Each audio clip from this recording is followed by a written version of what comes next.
Hey there, hey, I just wanted to show you a couple quick tips while setting up the VersaBand. As you see here, I have it anchored to my door, and the way I did that was, I provided a link in the instructions, a YouTube link or YouTube video that shows how to make a door anchor out of just a washcloth or a simple small towel in the house that you have laying around in the house. So that's what I've got on the other side of this door. There's a small washcloth, and I got my big main carabiner anchored to it.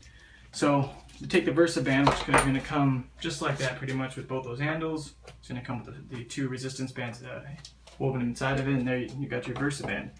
One thing I wanted to point out up here is when you put it into this big D-ring, which is the main D-ring here that's going to support all your weight, you want to make sure that you take this, you can see that there's a small black carabiner here. Make sure that you take that small black carabiner, that is the one that's connecting both of the resistance bands. So you can see it's connecting both the yellow parts right there.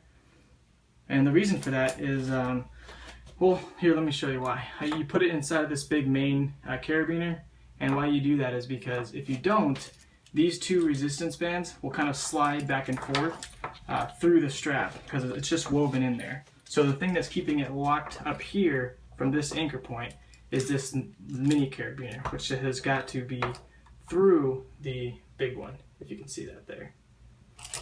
So again, that's one thing you're going to want to make sure you do, otherwise it's like this, like I said, this resistance band will slide around back and forth while you're pulling it, and you don't want that to happen.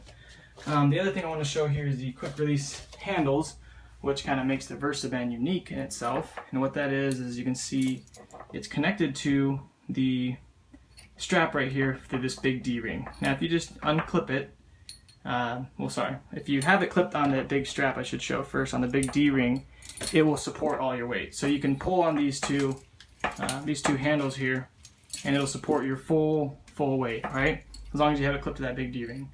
Now, if you take it off the D-ring, it immediately becomes a resistance band, right? That's the whole point of it. So you unclip it, boom, you can go right into your resistance training there, and do any kind of pulls or exercise that you wish with that. And to connect it, simply all you do is take your carabiner, open up the clip there, and connect it to the D-ring. If you need a stronger resistance, well, first let me go through this while it's on here.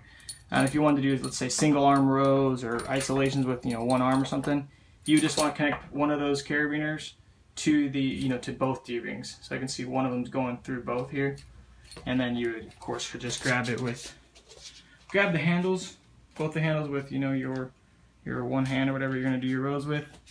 You're always going to want to test your weight or test your anchor, so you never want to just drop into what you're doing and get super horizontal with it, because you want to be as safe as you can here. That D-ring up there is very strong. It's a mountain climbing rated carabiner, so it should hold up to 3,000 pounds or so, and a lot of shock weight too, so shouldn't have any problem with it. But of course, always want to be safe with it, so recommend that you just kind of drop into it really lightly and slowly kind of drop into your pull or whatever you're going to be doing.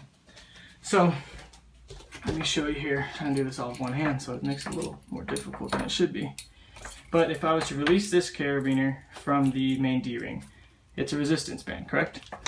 Now, let's say you want a little more resistance, and you only have two resistance bands that I know that I provided you with. I'm going to take this handle, comes completely off.